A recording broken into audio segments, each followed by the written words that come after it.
question. Which of these is actually auto-rejecting your resume? A robot, the fact that your resume is more than one page, or one yes or no question? If you guess the second one or the first one, that is actually incorrect. And how do I know this? I'm Abigail, and I helped my clients secure over $3 million in combined salaries across tech, supply chain, healthcare, and banking. And I also personally helped design ATS-style competitors as the first AI product manager, working with hundreds and hundreds of enterprise recruitment teams at Fortune 500 companies. So if you guessed the first two, that is actually incorrect. And in this video, I'm going to be telling you exactly why your resume is getting auto-rejected very quickly. I'm going to tell you the truth behind the Stanford study. I'm going to debunk it. And I'm going to tell you how you can actually beat this brutal job market in 2026. So you've heard the stat where 70% of resumes are auto-rejected before a human ever actually sees your resume. And you've seen it everywhere. You've seen it on LinkedIn, regurgitated from recruiters, and even regurgitated from career gurus who are selling you a resume optimization package. But let me tell you where that stat actually came from.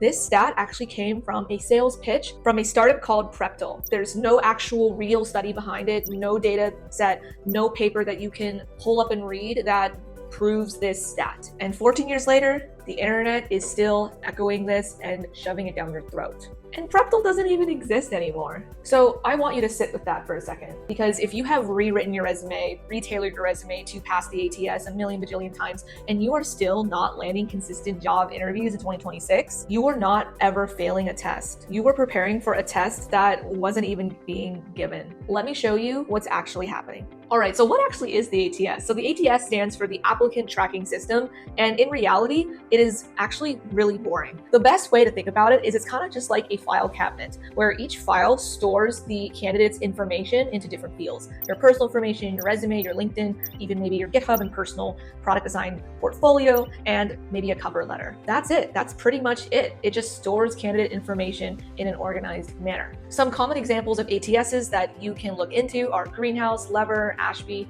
all of those. And then once you hit apply, your resume is added into the file cabinet for a recruiter to read through. And to be honest with you, I actually worked on competitors to these ATS systems at my previous job, enabling recruiters to find high quality talent way more efficiently. There is no hidden number attached to your name. There is no robot that is reading and scanning your resume for the right keywords, and if you don't meet a certain score, auto-rejecting your resume before a human reads it and throwing it into the trash can.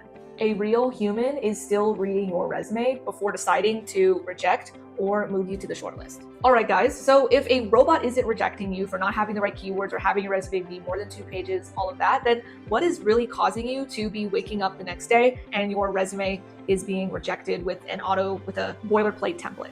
There is exactly one thing in the system that actually is auto-rejecting you that I want everyone watching this to understand. It's called a knockout question. And knockout questions are application questions on the job application that just ask things like, are you willing to relocate for this role? Do you require visa sponsorship now or in the future? Questions like that.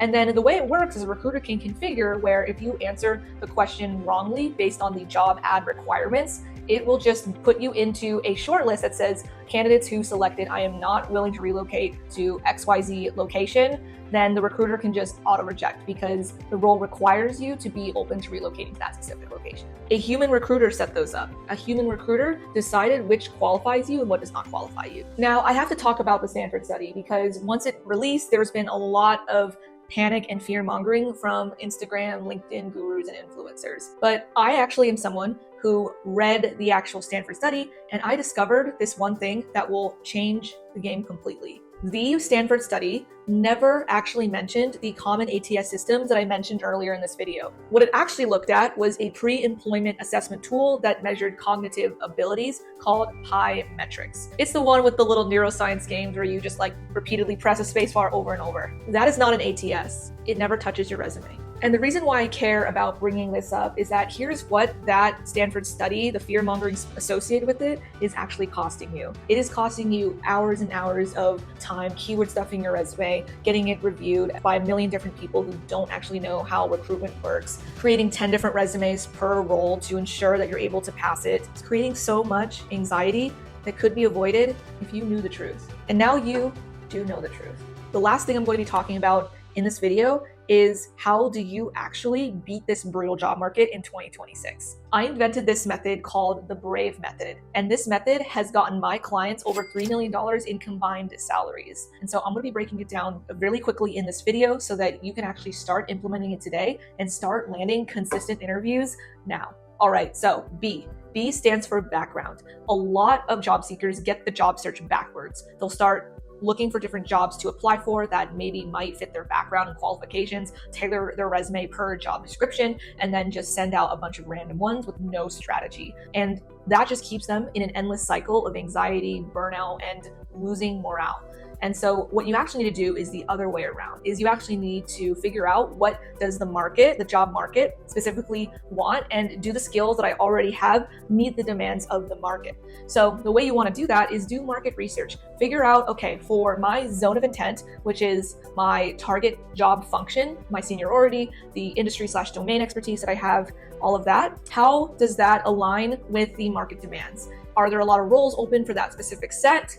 And can I actually reasonably get in with a good paying salary? So after you define that, there's another problem, which is there's a lot of people right now than there are job openings. The number of applicants per job posting has unfortunately doubled since 2021. It went from about 46 to 97. And for remote tech roles, it routinely blows past like 1,000.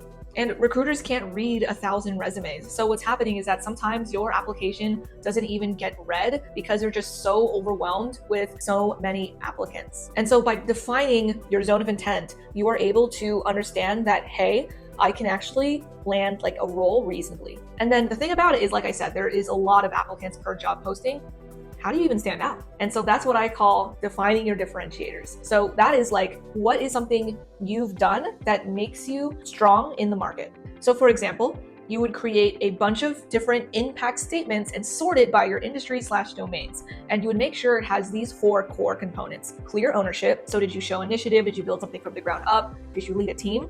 Then you have to have a strong action verb that demonstrates domain expertise with measurable impact. And the cool thing about it is that you can create these DYDs and plug and play them across your networking, your interviewing, your LinkedIn branding, even your resume. And that is single-handedly what has gotten my students who even needed in abysmal situations, needing sponsorship, going to get deported back to their home country, no family support, minimum wage, unstable freelance income, into consistent 6-figure job interviews and offers. After you have defined your background, now you have to do re-optimize. You have to re-optimize your entire resume, LinkedIn, portfolio, networking, and interviewing responses after this new zone of intent and defining your differentiators. And with your resume, a lot of job seekers, they write their bullets as responsibilities and call that impactful. And it's not your fault. No one actually tells you how do you write a really good resume. It's very gatekept, but I'm going to break it down in this video. Essentially what you want to do is use the accomplishment-driven formula, where you do an accomplishment very first in terms of time, money, team, or scope. And then after that, you want to talk about the business or technical impact of that work. And then from there, mention how you did it. If you rewrite your bullets after this, watch the amount of interviews you get per job posting that you apply to skyrocket. All right, now you have to take massive action. Think of the job search like a giant pipeline, where you just need to figure out how do you get in as many pipelines as quickly and efficiently as possible. And so what you do there is, rather than time blocking by when you're most available, time block based on when you have the most energy. So if you have the most energy in the morning and you find reaching out to hiring managers on LinkedIn just so exhausting, then get it out of the way early in the day, grab some coffee, grab some tea, and knock it out. All right, now we have to go to V, which is interviewing. So what you need to do there is, rather than waiting till you get an interview and then cramming, you actually have to prepare. So what you do is you find the most common behavioral interview questions, technical questions for your zone of intent, and then start writing the stories down for those, and then use what's called another Brave method, which is background, risk, action, value, erudite. So that's just another version of the Brave method. That is this one. There's the job search Brave method, and then there's the interviewing Brave method.